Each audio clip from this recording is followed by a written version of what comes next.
ceremony now as well, and then we'll move on with our meeting. So thanks for being with us. So this is officially the shortest ceremony we do all year. Good evening, and I'd like to ask our graduate to come join us up front, and I apologize, we're going to embarrass you just for a little while. And thank you, Erica and Brett. So first I want to start by thanking the members of the Board of Education and our district leadership under the guidance of Mr. Provenzano, our superintendent, for all your support in meeting the needs of our students. I also want to thank our building administrative team, who's over here, our guidance counselors, teachers, social workers, and the support staff that were committed to helping our honored guests complete their journey. So as I remark each June, this is an event that students work towards for many, many years. And I'm so pleased to announce this evening, we actually have two more members of the class of 2022. Only one is able to join us this evening, Stephen. But they've met the requirements for graduation from Fairport High School. And so each has faced significant challenges and responded with perseverance to accomplish their goals. So it's at this time that I'd ask Mr. Provenzano and Erica, Bella's Pacer, as the Vice President of the Board to jump in here, and we're going to present his diploma, and then Mr. Provenzano will confer your diploma for you, okay? I see you got him to put the hat on, so thank you for that. Thank you. Congratulations, Stephen. And I think it's just worth noting that the alternate ed program is an intentional program. Our Board of Education recognizes that there are many paths to success, and the ed program here at Fairport High School is greatly appreciated. The efforts of the administrative team, the counselors, the teachers, the families. It's great to see so many families here, and I know that that's why our board does this, so everybody can experience the success wrapped around all of our supports, all of our programming. We're really proud of you. Congratulations. So this is the moment. You're going to throw it up in the air as soon as I say, by the powers vested in me by the New York State Department of Education and Board of Regents, I pronounce you a graduate of Fairport High School, class of 2022.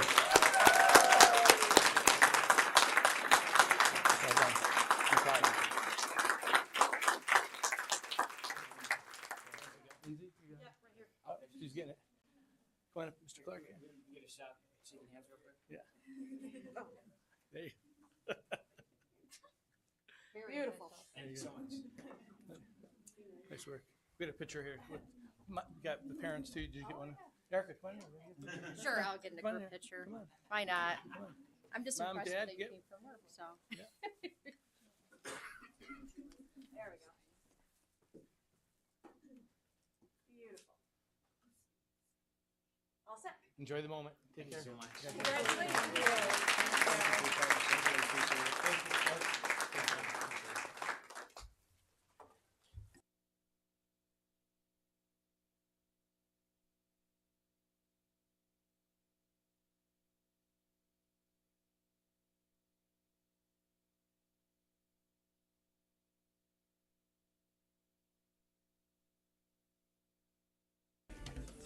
I know, congratulations again.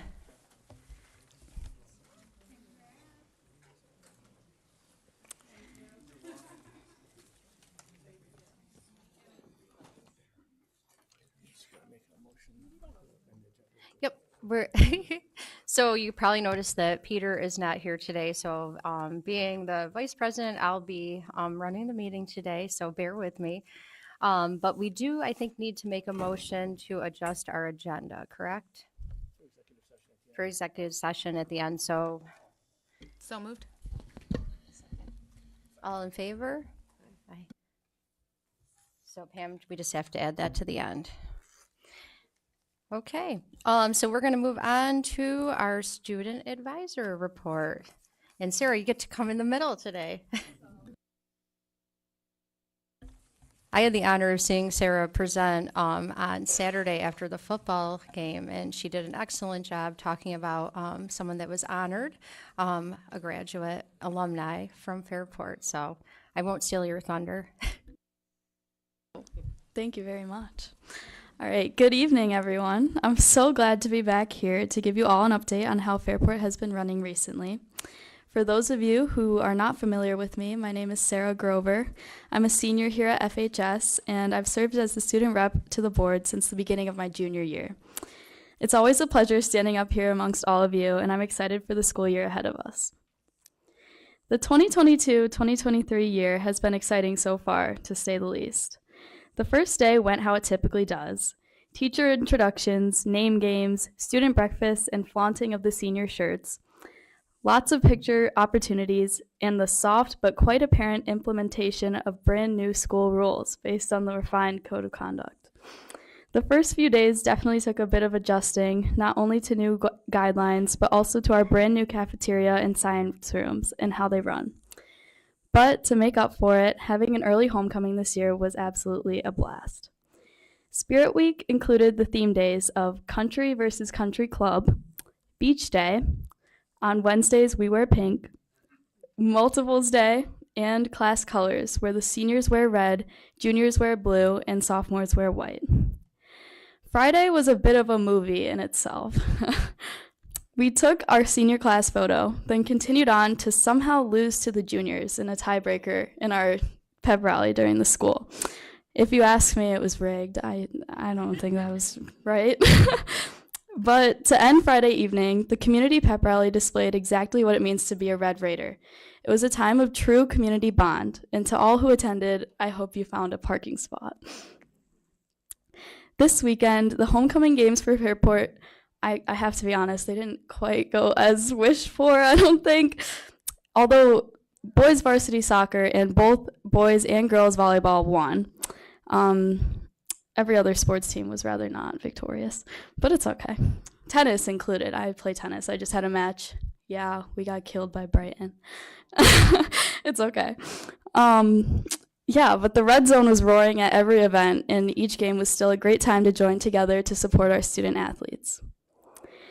Saturday night, like you said, the induction ceremony for the new members of the Fairport Alumni Wall of Fame took place after the football game. Congratulations to Jonathan Beck, Jennifer Collins, Virginia Gullo, and Dr. Sian Proctor. Our student speakers had a blast having lunch and interviewing the inductees, and then formulating speeches displaying their lives' victories after graduating from Fairport. It was a beautiful moment for everyone involved, as well as for the families watching. We are now in our third week of the year, and things are as good as can be. Seniors taking leadership seminar are leaving for the Washington, D.C. trip next Wednesday, and will return on Saturday. I will be on that trip, and I'm happy to fill you all in on how it goes next month. We're well on our way with researching our government topic and already have 5 meetings scheduled with State Department advisors, senators, and representatives. We're ecstatic that we have this opportunity and cannot wait to experience it.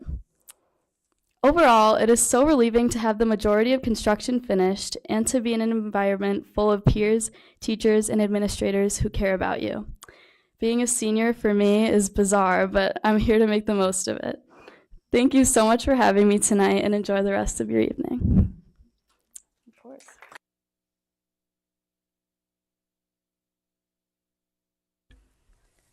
Thanks, Sarah. So we're going to move on to the public comments. And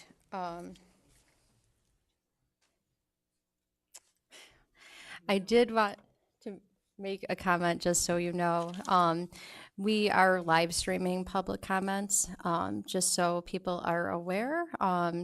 After lots of discussion, we are moving forward with that. So just as a forewarning, if you do not want to be live streamed and you are making that public comment, let us know and we can figure something else out. But at this point, moving forward, we will be live streaming our public comments. So the other thing, our little sheet is up there. So I will call the person to come and speak. Remember that really our goal is to be kind, not making inappropriate comments or things that would be hurtful to different groups of people within our community. So just be respectful when you are making those comments.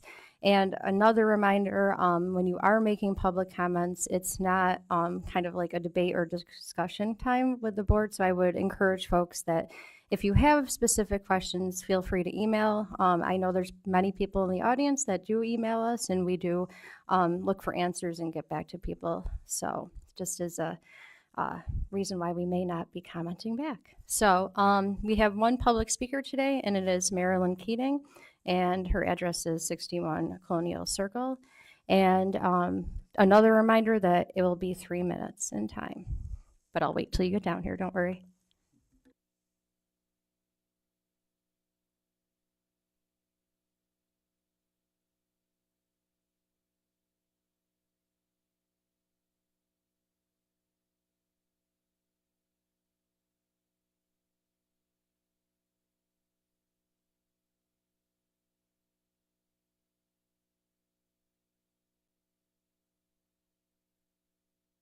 Yeah, make sure you're green.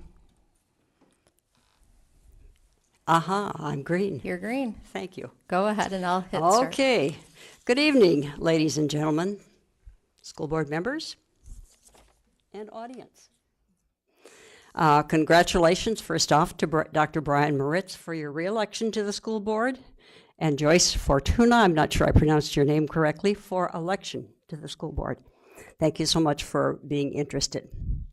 I am appreciative of the opportunity to be heard at these meetings.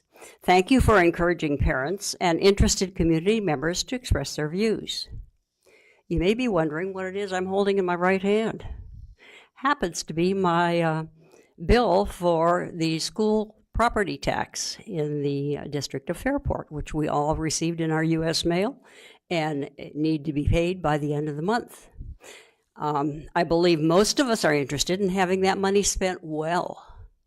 That is, in helping our young generation of students achieve their goals of graduating, becoming independent, and contributing citizens in this great United States of America. You, as directors of what our schools are teaching, have an important role in seeing our interests materialize. Please be good stewards of that responsibility given to you as you oversee our educational systems. In that vein, I would ask that each of you be diligent in determining that critical race theory is not being taught, nor masquerading as culturally responsive teaching in our Fairport schools. That none of us are portrayed as oppressors or oppressed, teaching that each individual has the ability in this great country to achieve whatever their goal might be. To teach that student behavior, not the ethnicity of the student, is the predictor of success. CRT serves to further divide our community, not to unite it. Any taint of CRT needs to be opposed by you as a board.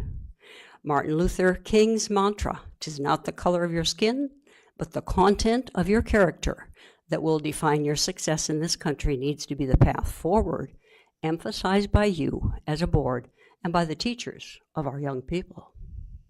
Recall that in the COVID pandemic, we were all asked to follow the science. As gender dysphoria becomes a topic, let us recall 30 seconds.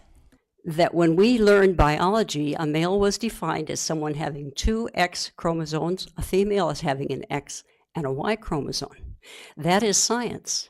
How then can males or females claim to be of the opposite sex without determining their chromosomal assignment? Seems to me 10 this seconds. dysphoria is in contrast to science and is an emotional type of disorder. Do any of you know students who are claiming this dysphoria? And if so, You're over time. all right. Thank you very much for your time.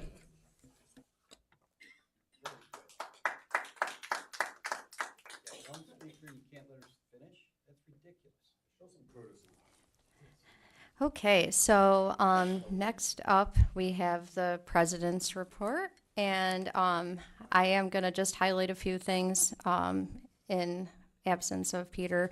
So last year was a lot different at the beginning. It has been exciting for me to see kids in the schools.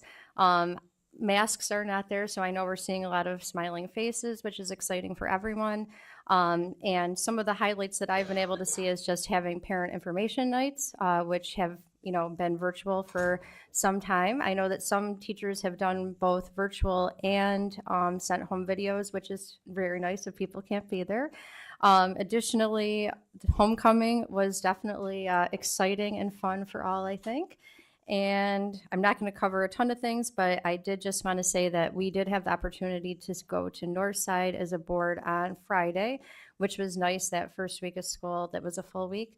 And we got to see the kids in action, the teachers in action, and look at the master schedule. So I know Brett's going to talk about a lot of other things, and I'm sure I'm going to interrupt and make comments, but but just excited for the beginning of the school year. And I think that all the students and staff and teachers are as well. So happy to be back at it. I think I'm up. You are up. Thank you. Welcome to September, everyone. Looking forward to a great school year. We started the year off running, and I'm really proud of the fact of our late summer, fall graduate here. We celebrated alternative education and our commitment to making sure that we meet the needs of all students so they could be successful. Lots of fun. It's been great getting into schools. But before I really start talking about it, this video, I think, says it all. Lindsay Reddig has spent time, and don't just take it all in here. This is good. 'Twas the night before classes, and all through our schools, not a person was stirring, except crews with their tools.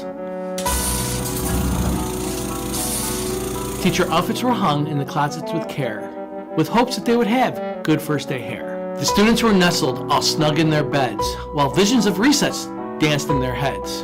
When out on the streets there arose such a clatter, parents sprang from their beds to see what was the matter. When what to their wondering eyes should appear but a bright yellow school bus to start off the year.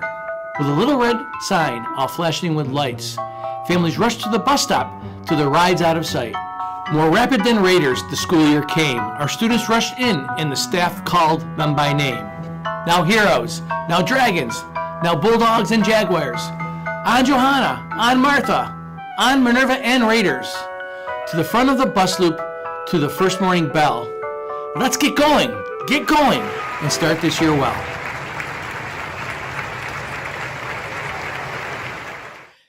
A couple years ago, you didn't know I could sing. Now you know I recite poetry. But again, we're off and running. Thank you, Lindsay, for that. Really just sitting down and talking to you about what we're trying to accomplish, and then you putting it into the prose and in a meaningful way. I appreciate that, and really tells our story because we're doing so many wonderful things in this district, from construction, facilities planning, to starting the school year off in grand fashion. I was in our elementary schools these last couple days, activity period, and seeing it come to fruition. It's been exciting. At the end of the day, there's activity and there's opportunities for students to practice fun math, or to engage in STEAM activities, art classes, the performing ensembles. Students were interacting, having fun, smiling. And I know if you were there, you would have smiles on your face because you love to see the joy and the learning, and we're excited.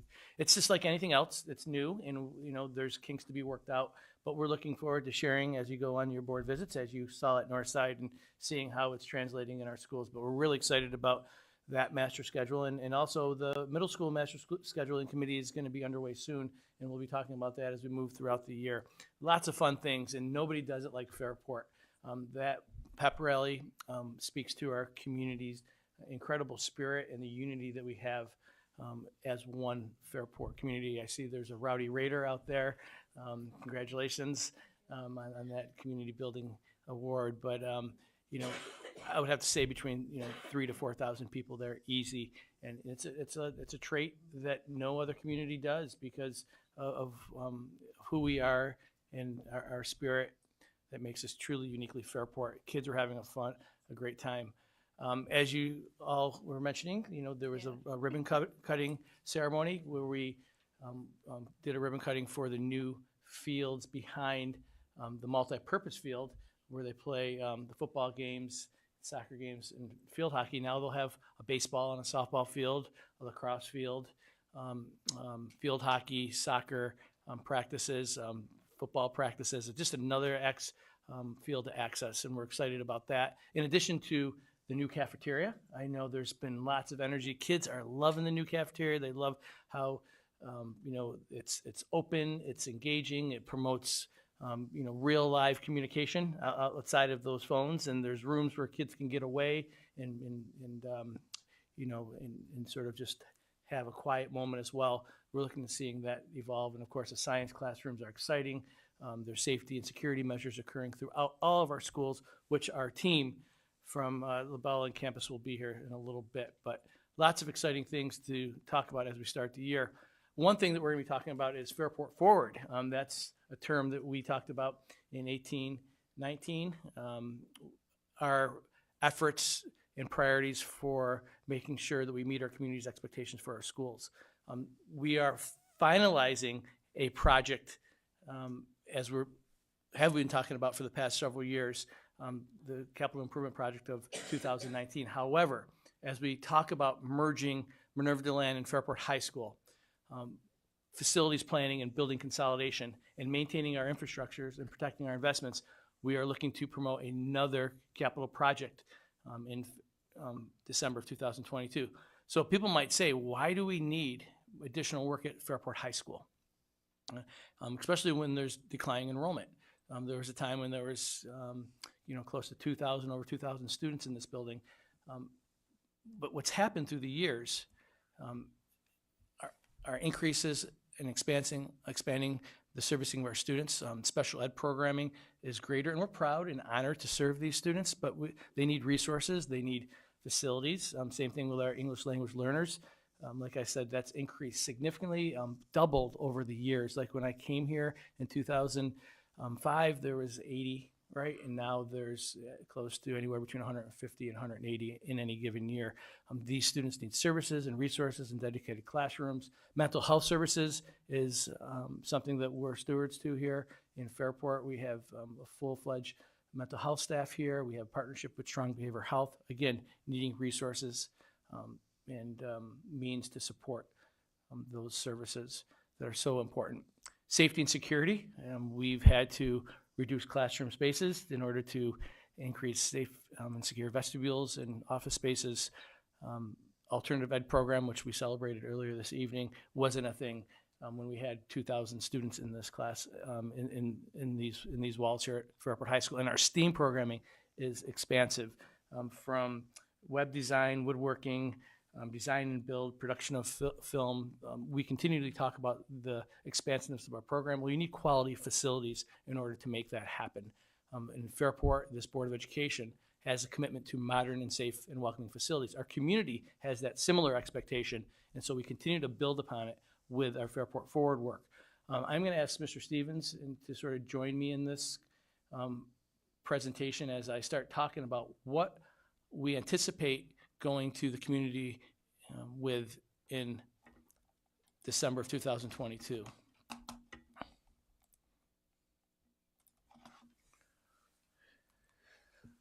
And I invite the board to ask questions. I know there's a dedicated time to talk about this later in the board meeting as well, so you can sort of sit on this as we go through it, or feel free to ask questions. But we want to just give you a brief overview here to begin the conversation, which includes the scope of the work that is needed in order for us to bring high school students over here again, and some cost estimates and our next steps as we move forward.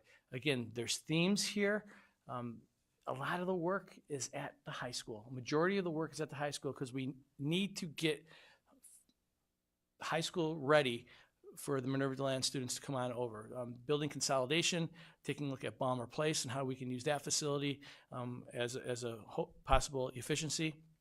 And of course, maintaining our infrastructure, because you need to invest in your facilities so you're not always doing big projects and doing maintenance and upkeep just like you do to your house. With our buildings and square footage, you definitely need to make sure that you're protecting your investment. So that's in essence the themes of it. But to break it down even further, science, technology, engineering, art, and mathematics. We have a great commitment to those principles here in the Fairport Central School District. I mentioned a couple of them, from informational technology to design and build, production and film, small gas engine. We have vocational, auto, electronics, design and draw for production, otherwise known as DDP. We need quality facilities to make that happen. And that's what we need to invest in this upcoming project. The library needs to be completely reconstructed. You see a concept design, which we anticipate an open space, a space where kids can come collaborate with staff members, with each other, in an environment that is conducive to learning and collaborating. Additional classrooms. We're going to be reconstructing an AV studio in the library because we do so many AV production type things that I think our students would benefit from having a high quality studio. Additional office space for more students and teachers to meet. We're looking at a music suite reconstruction, art room reconstruction, again, because these are high access points for our students. We want to make sure that students that come over have access to quality musical sites and performing and visual art classrooms and site work, which includes parking. In order to bring everybody over, we need to reconfigure some parking. We need to reconfigure the tennis courts and put those behind the field, which you'll see in a second, the multi-purpose field. And something that I know that our track community would appreciate is track reconstruction and relocation. And you can sort of see what this looks like.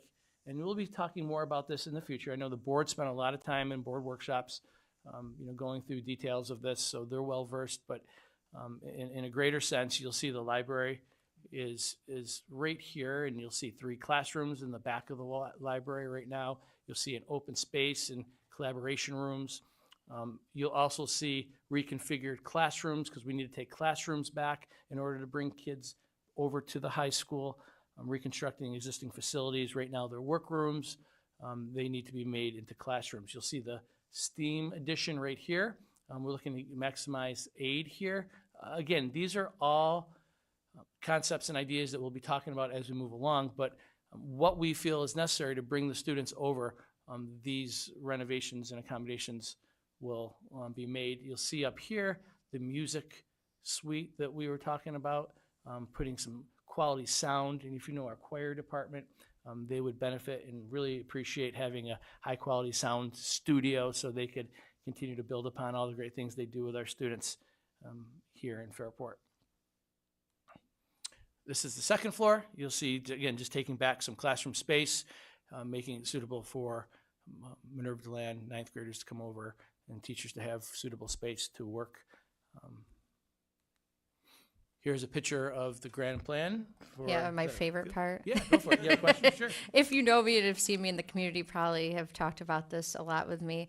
My kids do play sports, and so I get lots and lots of questions about fields. So I think originally we weren't sure if the track was doable in this phase, but I think many of us felt really strongly that it's going to benefit a lot of students. Just as a concept, I think at least 120 kids participated just at the high school in track last year. It's not typically a sport where there's cuts. It can also be used, obviously, for PE and other activities as well. So pretty excited that's in there, and that the tennis courts are still there as well. Can I highlight? There will actually be 7 tennis courts, so that means we can actually have like real matches. Yep. And same thing with the track. 8 lanes. 8 lanes. Currently our track has 6, and we cannot hold invitationals or anything with more than 1 school. So we have to have a lot of our track meets at other schools pretty much all the time. So this is pretty exciting for the community as a whole. And you'll see that this field right here, which is the current track, right, it's going to be regraded and being used as a multi-purpose field for more activity along with this infield here. This is what we just did the ribbon cutting on, right? So things are really starting to take shape. The tennis courts are right here right now. As many of you know, we're going to be moving them to right back here, as Vice President Belzer-Pacer just stated. But again, this is a portion of the project. It's not the complete project because, like I said in the previous slides, there's lots of exciting things happening so learning can occur, so we can focus on science, technology, engineering, art and mathematics, and of course, performing and visual arts. Yep. And One thing I just really was important to me, because I was one of the people that had that question. Like, the high school used to house a lot more kids, and why are we doing this? A non-negotiable was we weren't going to cut electives or course offerings, and some of those classes have smaller amounts of students, but we know how beneficial they are to our kids. So in order to fit and be able to still offer that wide breadth of everything that Fairport gets to offer our kids, we're going to need these spaces, and we need our teachers to have top of the line spaces so our kids get the best things. So I think that's really important when you're talking about why do you need more classrooms? Well, we offer some of the best. So And a lot of these facilities are tired, and you can't run the type of technological programming that's required for the future to be future ready in the spaces that we have today. And we're looking forward to revamping them, having user group meetings. Again, the sound and music area is going to be, I think, a state-of-the-art facility that will be conducive to recording and vocal performance, and that's it's good for our kids. Again, we'll be talking more about this as we move along, but Mr. Stevens is now going to talk a little bit about the finances. Great, thank you. So this slide here refers primarily to the high school. As Mr. Provenzano mentioned, the bulk of this project is really to focus on getting Minerva DeLand students over to Fairport High School. So you can see the construction here at the high school at about $35.3 million. And you can see the different pieces of that related to the STEAM addition, renovations, and then the site work taking place at the building. In every capital project, there's always construction contingency and incidental budget built in for all the other ancillary fees that we have, such as architect engineering fees, construction management fees, et cetera. So this is the largest portion of this project related to Fairport High School. Just kind of a note at the bottom, as we develop capital projects and move our way through developing scope, we start with our building condition survey. And our building condition survey really identifies on a 5-year basis, and then we update that annually just to see what kind of work we're able to accomplish. There's still a lot of items on that building condition survey. So this is just a small it's a step in the right direction as we continue through the construction progress as a district. Addresses some of the things even on the building condition survey at the high school. So the next slide here shows the construction estimates at each of the other buildings. And again, back to the themes, one of the big pieces of the themes is looking at our building condition survey and identifying, some of the pieces that have been pointed out through that survey and that process, such as toilet room reconstructions at our buildings. So just see small portions built in. Again, a lot of this comes down to the overall budget and how we're able to get to that figure with the tax impact at the end. So here at Brooks Hill, you see toilet rooms at each one of the buildings. You see some mechanical direct digital controls replacement, upgrades to that system as we move through the years, trying to bring all of our buildings up to speed as a whole. You see some HVAC, mechanical work on air handling units, unit heaters. All those pieces are coming through on our building condition survey over time. Jefferson Ave, you can see here, kitchen cafeteria, full reconstruction with the kitchen equipment. Again, our kitchen cafeterias are outdated, need upgrading, and this is to have that identified. It's one of the older ones through the process and in most need of many of the upgrades that have been identified. So the next piece here, our middle schools, Joanna Perrin, Martha Brown, both again, toilet room reconstruction, just to have that, that piece of addressing those over time.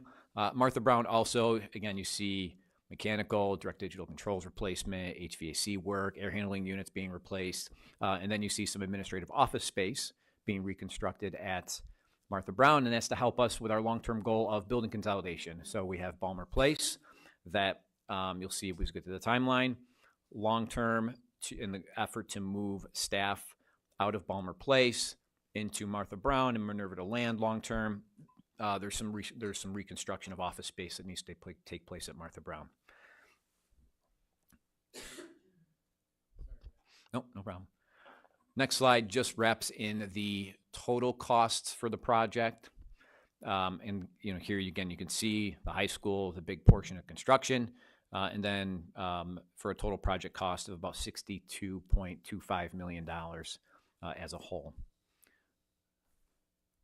What's this mean overall? So in our capital project planning as a district, we really look at capital reserve.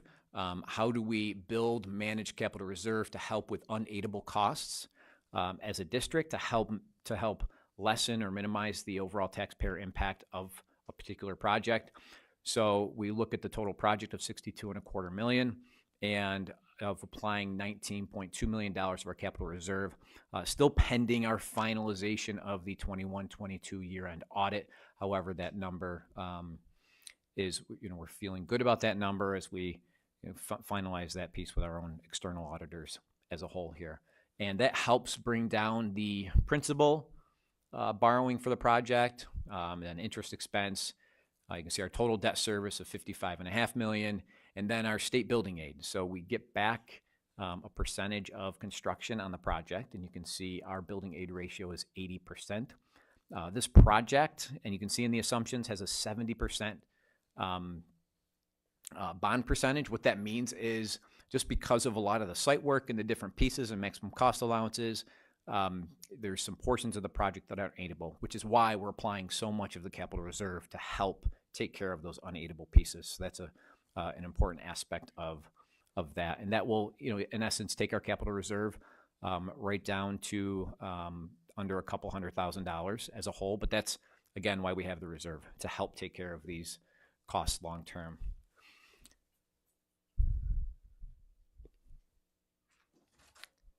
Now jump to timeline. Yep. Yep, here's the timeline, just so we could give you a visual reference. I'm sorry. of- Should you? Sorry, I didn't I know what mention you- the. yeah. Can you go back a slide? So overall, what's it mean to the taxpayer? I know you, Matt. I know Yep. you. Yeah. Overall, what's it mean? Based on a $200,000 home, it brings this, with the capital reserve usage and our building aid, brings the project down to about a $59 per year impact over the course of 15 years, which is how long reconstruction projects are aided for and how much you borrow long-term debt for to line up with those aid payments. So that's always the key piece of, what's the big interest. Overall, it's about 1.26% on our tax levy. So that's, again, applying all that capital reserve money to try to help out with this has been our goals over the years as we move forward with future projects. Thank you. Here's the timeline to give you a visual reference. We're looking at 2022 December. That's at the end of this year, to bring these ideas to the community to see if we can garner support for these upgrades and themes that we're trying to bring about for our community. And you'll see that, if approved, there's a design and SED approval period, and that brings 2023, 2024, you commence construction, just so people could see that this is a process. It takes time. There'll be the second year of construction. Year 2 would be in 2025, and then in 2026, and construction to begin the 9th grade merger, right? So those students who will be entering 9th grade in 2026 will be those particular individuals as the first 9th grading class over to Fairport High School. And those are the current 4th grade. No, they would be 5th grade. Fifth now. grade. They would be There 5th grade was now. fourth line, Yeah, fifth, yeah. it's Adding a year. That's fine. Yeah. So if you're in 5th grade, we anticipate that to be 2026, right? So we also see that we'll begin taking our administrative offices, again, the Balmer Place sale, and moving the administrators and staff that are over at Balmer Place to Martha Brown or Minerva DeLand, and then a potential sale of Balmer Place. Again, we're saying beginning because the other piece of that would be district offices. As we move through 2026, then we will be seeing district office on the timeline per the Board of Education's expectations. So this is a visual so you could see that Minerva DeLand is still a facility that we need. If you go to Minerva DeLand at any point in time, even though students won't be there for school during the day, we use the auditorium, we use the athletic fields, the gymnasiums, The pool. the pool. These are viable fields and spaces that our community uses, our students continue to use. And I think just based on some facial expressions. We have been talking about the sale of those possible locations, more so, like Matt said, Balmer Place, but it's not something that we can use a lot.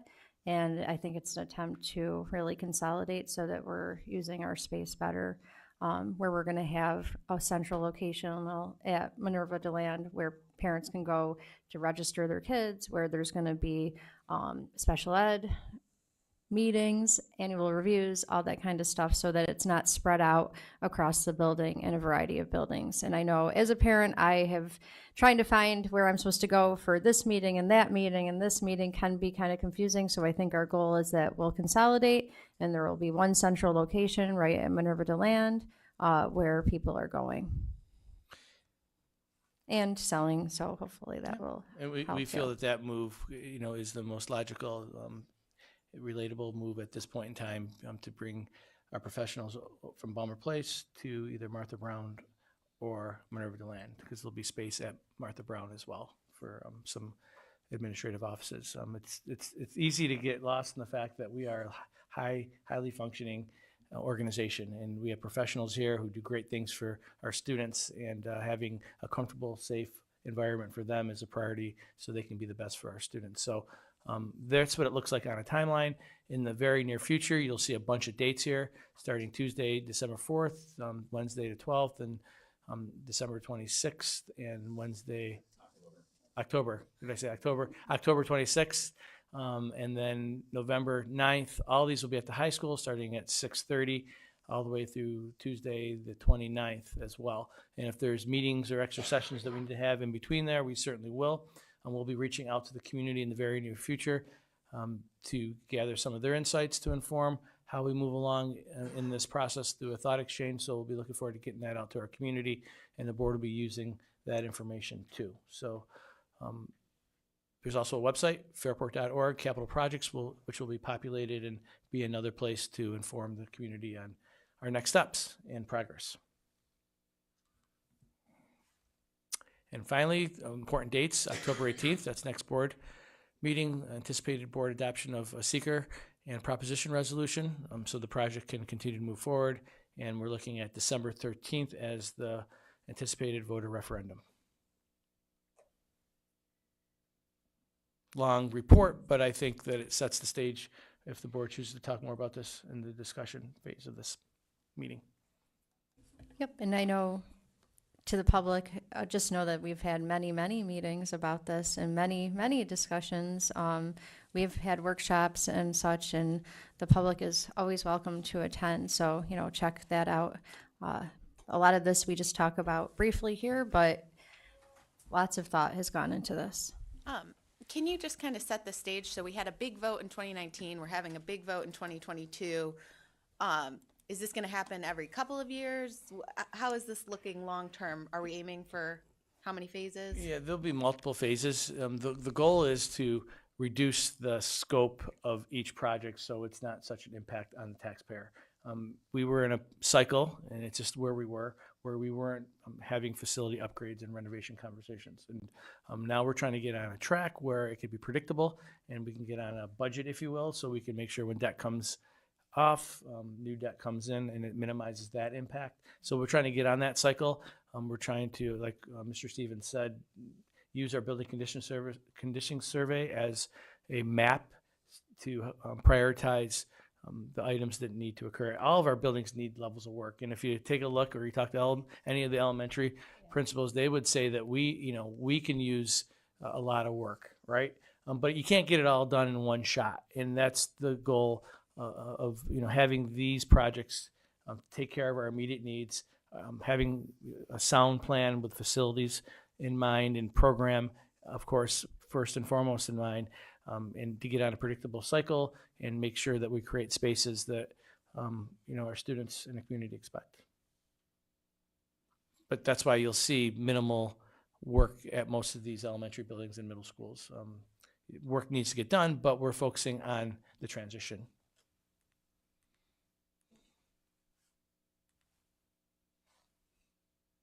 Did you want to say anything to that, Mr. Stevens, about the predictability of those? The future projects we have? Yeah, phase- future projects. So a lot of, in terms of planning for future projects, we have to look at aidability of our buildings. There are requirements at the state level that every 5 years, you're only allotted so much money on a rolling clock basis, on a 5-year rolling clock basis, to do construction at buildings, which has impacted, long-range planning as a whole, we talk about capital work. So as Mr. Provenzano mentioned, for example, talking about district office, having that down the future in a future project allows the district time to save capital reserve money for non-aided work that'll take place down the road. So it's very important to try to offset that portion, because while our aid ratio is 80%, we only get 80% on the work that's actually aidable, as determined by the state. So that's an important piece for our long-range planning, is to look at those different pieces, which is why work can shift from building to building, because we may be at allowances already at a particular building and waiting a couple of years for that to fall off, which is exactly how the 2019 project worked. We really had to wait until aidable money freed up from our roofing project that took place years back. And if you remember the reconstruction of the auditorium and the main entrance for the secure vestibule, those are some big pieces that took place in previous projects. So all part of the long-range planning, as well as our debt and how that falls off and can help us minimize the impact. This timeline, shares what you were just asking. It speaks to the fact that there is a long-range plan. And as you go through each one of these phases, these scopes become narrower and narrower. But you could see at the end of 2029, we're looking at a potential project phase 3, which would include the district office moving to Minerva DeLand, a pool addition at the high school. The track relocation, again, is going into this one, so we'll knock that one off, which will allow us to do more work at the elementary. So, yes, to your question, it's phased in approach in a methodical way. So we're having kind of almost 3 big votes. So the 2019, 2022, 2025, to really catch up on some stuff that's been outdated. And then we're aiming for a much more predictable, smaller scale, ongoing projects. That's the plan. Yes. Okay. Okay, we can talk more later.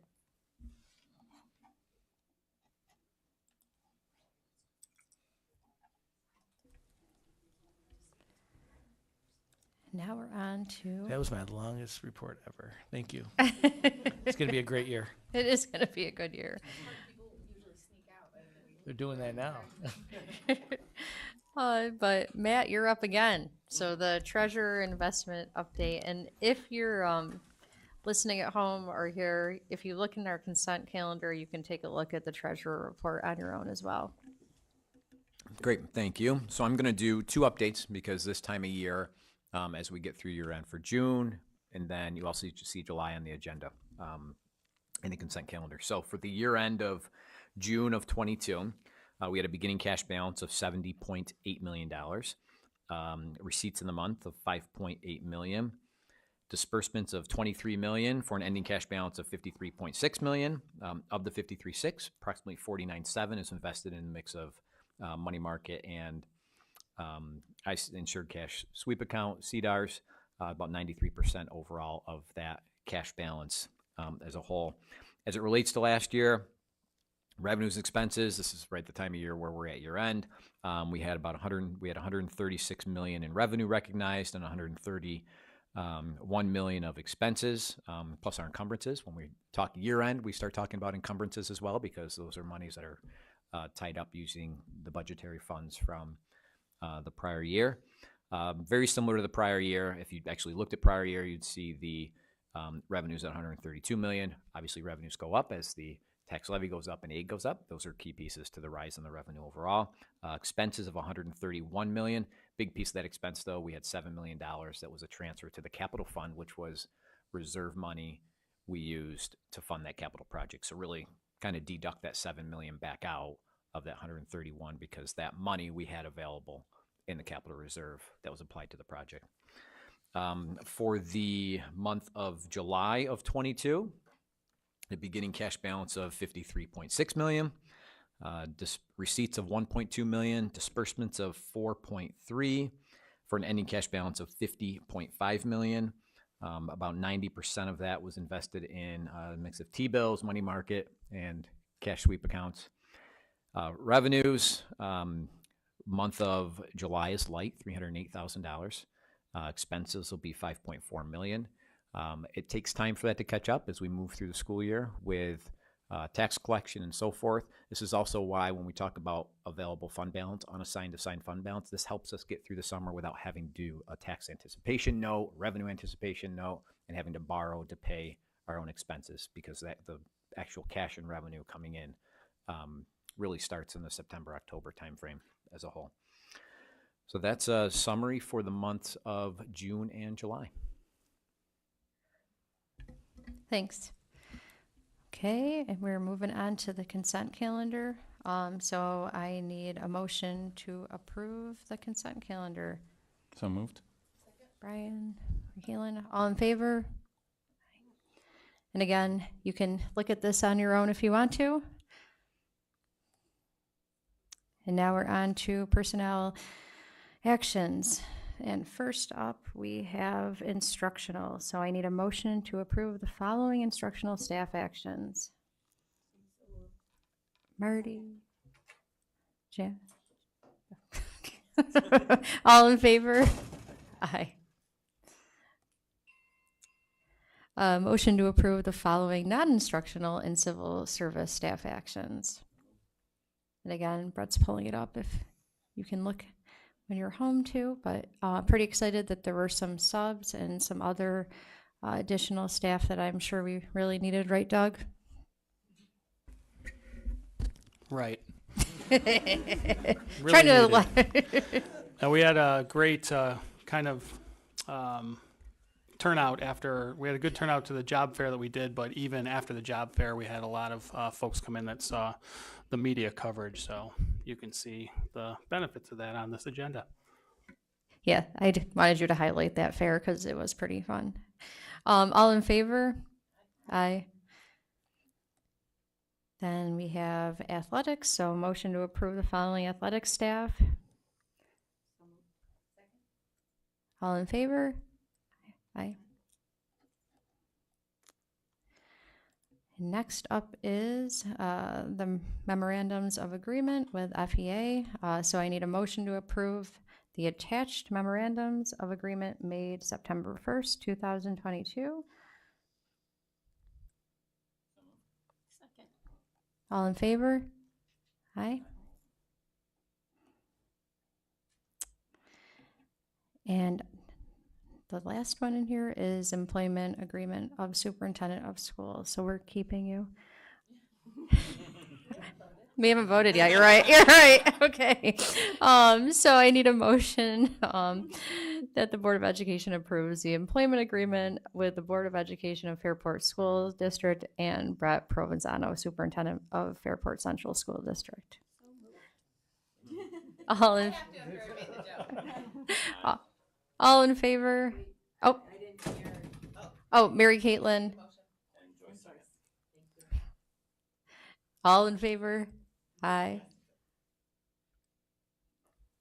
And I'm assuming you're seeing it. I can say 7-0. Is that helpful? I can see that, but when they're okay. Or 6-0. Or 6-0.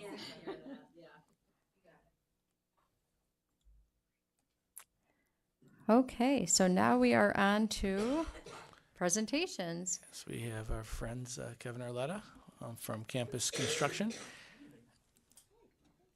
Here you go, Kev. You wanna... Down over here. It's my monthly workout.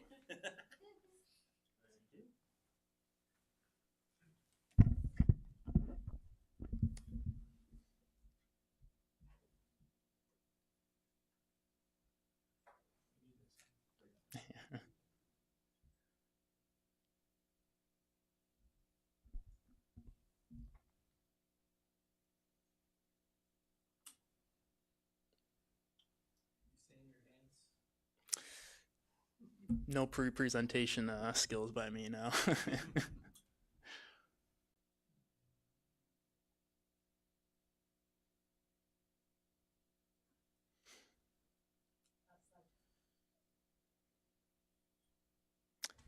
Alrighty, so here is our capital project update for the month of August.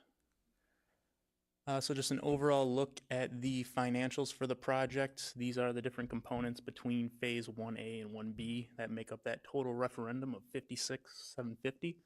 We won't run through each of them, but and this also includes the high school finishes project. A closer look into the financials. So based on contractor pay applications, we're approximately 60% complete with the project. We've processed just shy of 1.8 million in change orders, leaving us 1.6. We currently have $380,000 left in allowances. So looking at the project schedule, starting over here at the high school, what's going to be happening as far as construction now that school's back in session. We do have some punch list items into the cafeteria along with the new furniture in the cafeteria space. Up on the second floor, same story with the classrooms we just turned over, getting through those with punch lists, and then we'll be getting the construction and renovation of the next phase of rooms, which will be 3 biology rooms. And then out on the site for the multi-purpose field, completing the lawn restoration around the field itself, and again, addressing punch list items. And then for the finishes project, did complete all of the wall tile removals over the summer. We're going to be coordinating with Bob and Aaron, working on the installs through the school year. But again, that terrazzo flooring will be lining up for next summer. And then over at 1B, over at Martha Brown, along with Jefferson Ave and Brooks Hill, addressing punch list items at the secure entrances and main offices. Over at JA, we're going to be completing the playground and basketball court, along with that secure entrance and main office. That playground was close. Very close. They got the surfacing in place along with the basketball court. We should be looking at lawn restoration and quickly soon looking at punch list items for that as well. Great. Yeah, I know. It's going to be exciting. Yeah. Mm-hmm. The rain set it back, I think, a day, but they're excited about it. Great. Yep. Excellent. Yeah. Joyce, I can't wait for you to see the new matting on the. Yeah. And then here's just the broad stroke big ticket items on each project. So here at phase 1A, this list is starting to get smaller for us. Again, big hit this summer was going through the boiler room, multi-purpose field, cafeteria space. Do still have the gymnasium where we're going to be refinishing that floor and lining that up all for the final summer. And then continuing to work through our second floor classrooms. And similar story with the high school finishes project. Try to tackle what we can through the school year as far as wall tile installation, but again, that terrazzo flooring will be occurring over the summer. And same over at phase 1B. Again, wrapping up the punch list items from the work we've completed this summer, continuing our work through the school year, and then getting ready for another busy summer.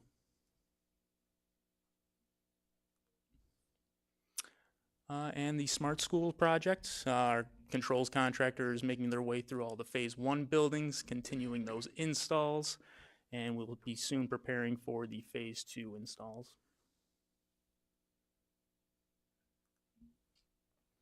So on to the photos, starting here at the high school. Here's a look at the cafeteria space. Which we will be doing a grand opening. Yep.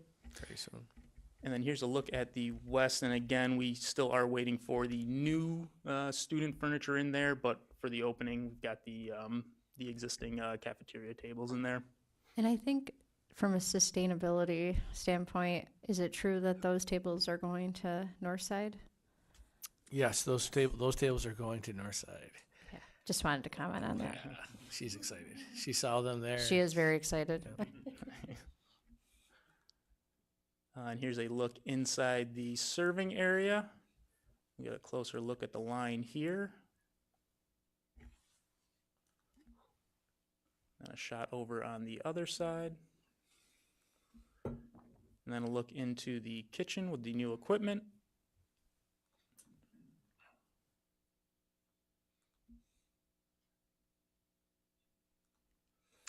And then And this is a shot of the student lounge with the new furniture in place.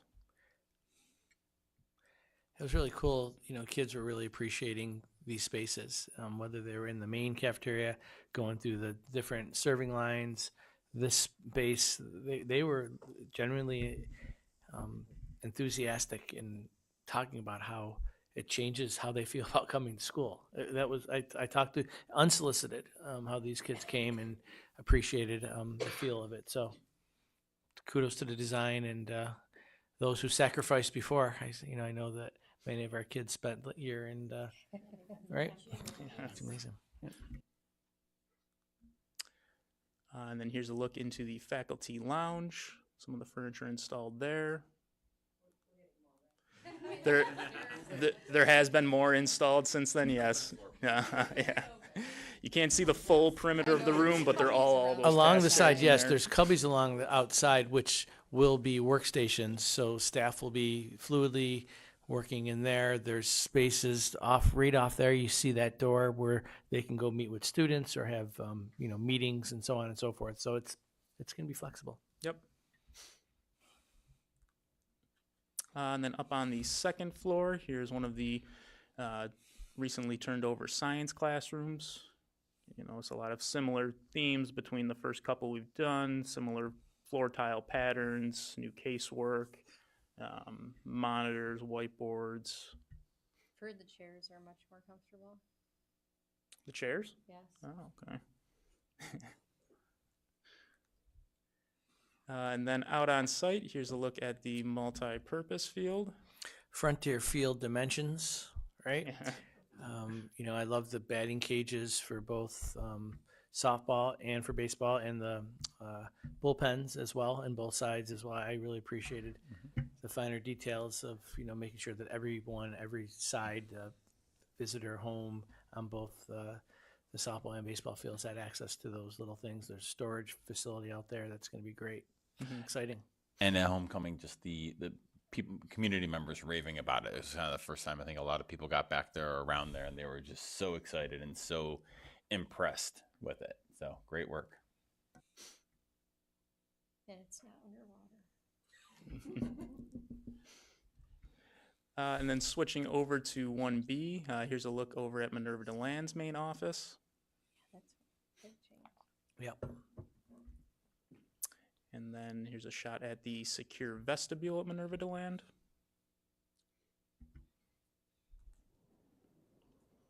And then here's over at Joanna Paring's classroom. And here's a look at Martha Brown's main office.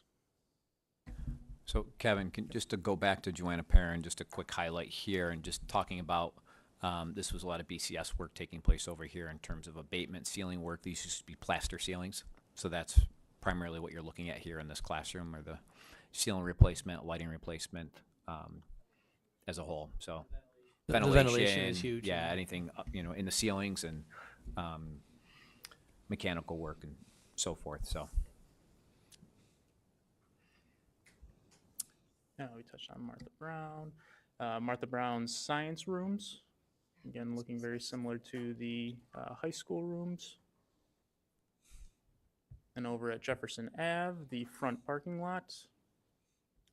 This is really cool. The first couple days were like chaos, but then it's amazing how everybody, figured it out. Communication, great teamwork, and now it's clean. I mean, there's, always little kinks and process related items, but it feels safer than it's ever been. It feels like there's enough parking, and it's meeting the needs of that community, and the families were excited as I was seeing them go in and out on both the beginning of the day and end of the day. Yep. Did throw us a couple of curveballs towards the end of summer with some unfortunate weather, but we were able to make our way through that. And then here's just a look at that side lot. It's so exciting. It really is. I mean, It is. As someone who's had to park there, Yeah. fearing. Yeah, pretty much. It's more the child that can drive in that parking lot. It's scary. Yeah. And then inside Jefferson Ave, here's a look at the main office. And then And down again, you in see the safety and security entrance, which it's a multiple tiered approach, getting our eyes on people walking in and out or walking into the building, making sure that our site is secure. You have to be buzzed in, making sure you have the proper ID and processed through our Raptor system. Yep, ties right along with our Smart Bonds project as well, enhancing building security. And then down in the boiler room, got our new boilers at Jefferson. And then over to Brooks Hill, here's a shot at their main office.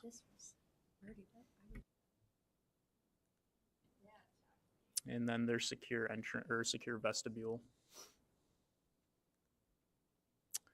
And here's our time-lapse video of the multi-purpose field. This is the entire construction of it in a little.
Are there any questions?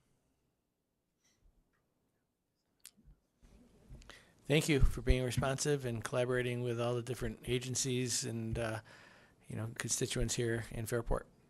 Thank you. Thank you.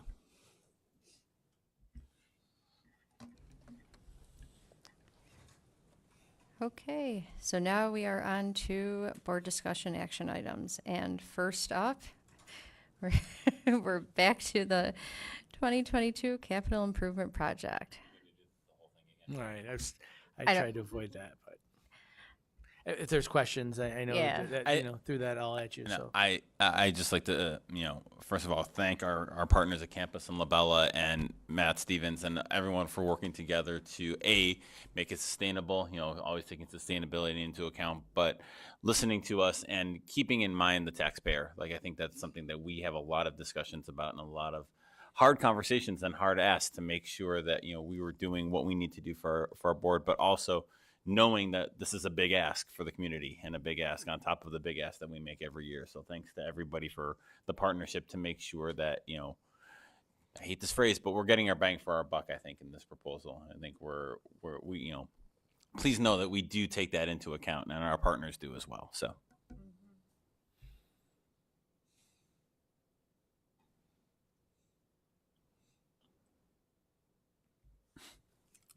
And Smart, one question.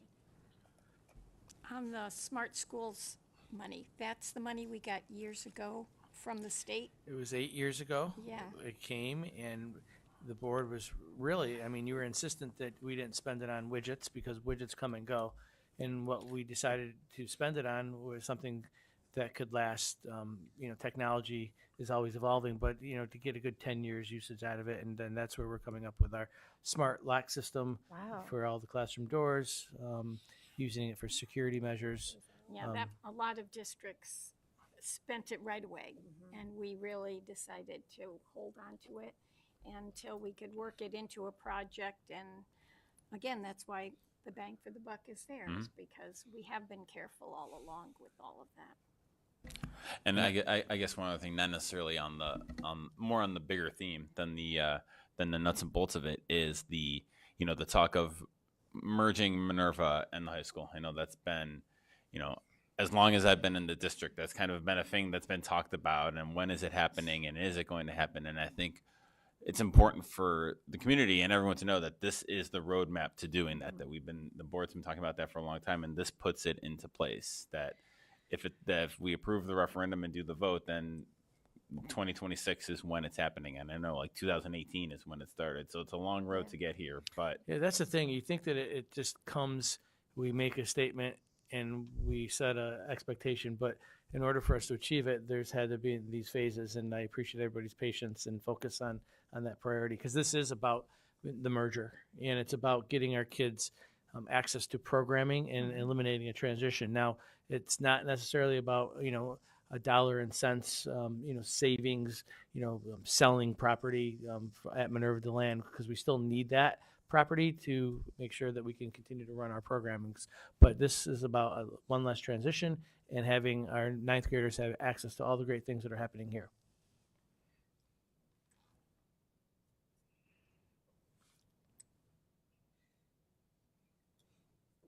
Anybody else?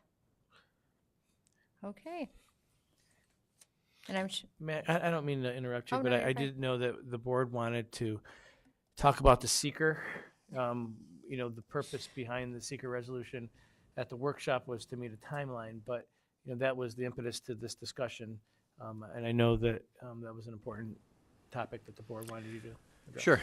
As part of any capital improvement project, there has to be a environmental review that takes place for any capital work. So it's called the State Environmental Quality Review Act.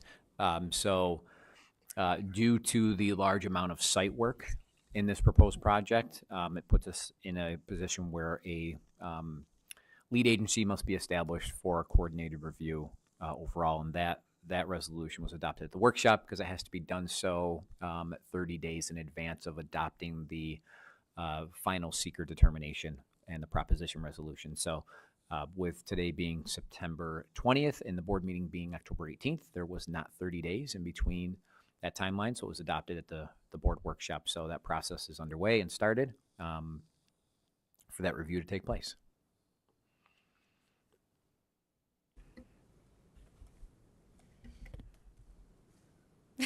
Thanks. No action. Okay. So are we good to move on to donations? Actually, donations was part of the consent calendar. Oh, okay. It's already been voted on. I tried to move it up, but it wouldn't let me because Okay, no problem. I will just say that I think last meeting, Joyce and a few other people mentioned how amazing Tech Fest was. So I saw it in there and thought I would just say that one more time. So now we are on to our policy fun, which we've been working very hard on. So I'm excited about this. So the first thing on here would be the policy committee charter. And I need a motion to approve the policy committee charter. Mary Caitlin? Brian? All in favor? Aye. And again, if you're home, you can click on it and look. I'm not going to read through each of these because there are a lot. The next one is policy first read, and we've been working really hard to go through and update these. So you can see here, I'm going to ask for a motion that the Board of Education approves the first reading of the following policies. And they're listed 1111, 1337, 1530, 2340, 1331, 6110, 8420, 3140, 3411, 7360, 3410, 3150, 3210, 5230, 8370, and 1510. So just as a kind of overview, we have policy meetings. I know those are posted as well, and we spend time going through these. We are on kind of a new cycle, and we are moving through them to try to update as we can. Some we have to by law at certain times as well, so you might see some every year, but otherwise they're on a cycle. Can I have a motion? Marty, Joyce? Quick comment. Oh, sure. Can I suggest that we had started to change language to code of conduct, character, and support. Let's just be concise and just do code of conduct throughout. Is that?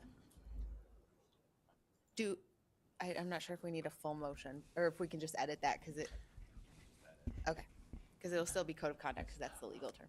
Also, thank you to the policy committee for using there and taking out references to he, she, or him, her, and writing there, both grammatically and inclusivity-wise. So thank you for that. There's a lot, so it will probably take some time to get them all. We're working. We're working on it. Okay, are we good? Okay, all in favor? Aye. 6-0. Just real quick, I want to give a huge thank you to Pam. She has really taken this and run with it, and it is a lot, and we're just very grateful. And to you and your binder and your spreadsheet or taking this on. And Bennett. I know, I was going to ask. Okay. So we're on to field trip requests and extra classroom activities. And you can see, if you want to look when you're at home, go ahead. But there are a lot of nice things on here. I know Brett mentioned activity periods, clubs, a variety of different things. I am curious what the dribbling and jump roping looks like. But hey, yep, exactly. But can I have a motion to approve the field trip requests and extra classroom activities? Joyce? Mary Caitlin? All in favor? Aye. No. It's a good idea. Well, during activity period, over the course of 2 days, I saw kids and staff just practicing mindfulness and doing yoga exercises. And I think, again, giving opportunities to do those things, because we prioritize them, and putting it in your schedule definitely achieves that. So thank you. Okay, and then the last one in this area is the internal audit reports, and they are updated. We have looked at this already, and I need a motion to accept the internal audit reports and approve the corrective action plans as attached. Brian, Marty, all in favor? Aye.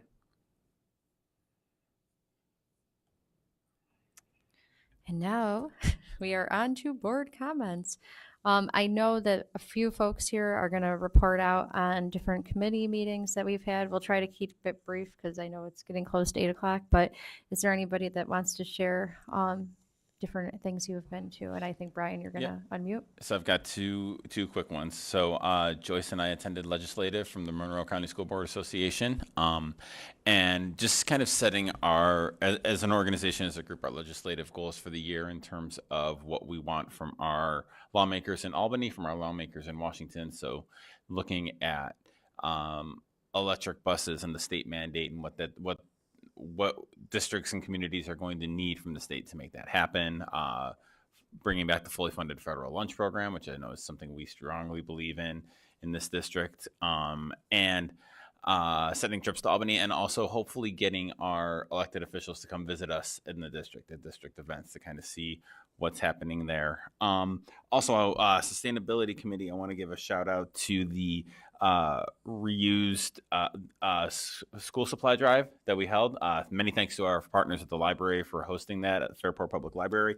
Got some numbers for it. It doesn't capture it, but about 144 families came to get school supplies, and as a result, 5,968 items were kept out of the landfill. Everything from markers and crayons to paper to there were CD cases. I didn't know CD cases were still a thing, but they are. And locker shelves and right. And so thank you to the board members who took part in that and volunteered at that while I was gallivanting across the country. And we've already started conversations. We had it at Northside with Aaron Murder and Jeremy Slack on looking at the school supply list systematically. So this is a great start. We want to continue it, but now how can we take it and look broader and make sure that it's that it's not just a end of year thing that we're looking at what students are required, what families are required to bring, what we can reuse, and kind of really advocating for that. So Sustainability, I know this is your time, but it's something in those terms, it makes it so relatable. And like, if the sustainability committee makes a recommendation, hey, let's review our supply list, because that's where you can make an impact. That's my biggest takeaway.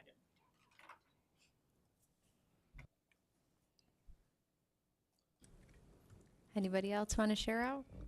Well, Oh, not a committee thing, but I just had a quick thing. I was outside the other day. It was maybe the second or third day of school, and a little kindergartner across the street was on the bus, came up the street, and she got off and she ran in front of the bus to greet her mother, and the bus driver so kindly said, nope, this is how we have to do it, called her back, and so sweetly explained and showed her again and told her that we have to be safe and all of that. And it was just delightful to see. And I know they care so much about our kids and do such a great job. they do. See it frequently. Those little gestures, those little expectations. Transportation, they see the kids first of the day, right? And they can set the tone. And they do a great job. I have to give a huge shout out to opening day. That was just a wonderful way to start this year, all back together, music and celebrating our teachers and our educators and everybody that comes together and makes this happen for our students. So it was just a great day.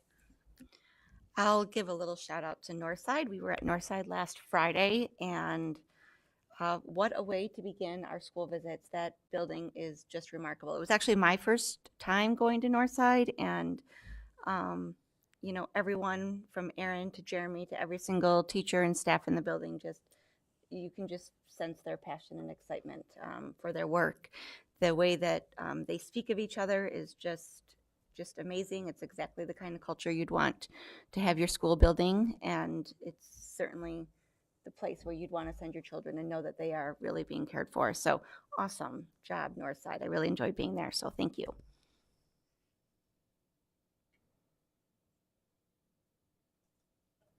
Okay. So we did add the executive session to the end, and I think we are at that point. So I need a motion to enter executive session. Brian, Joyce, all in favor? Yeah.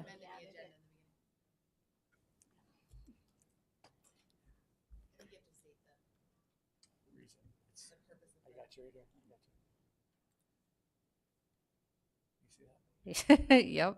Motion, let's see here.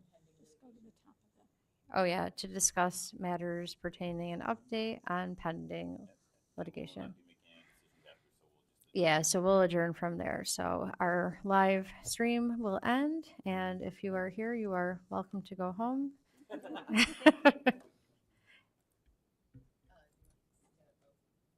I thought, yeah, all in favor? Aye.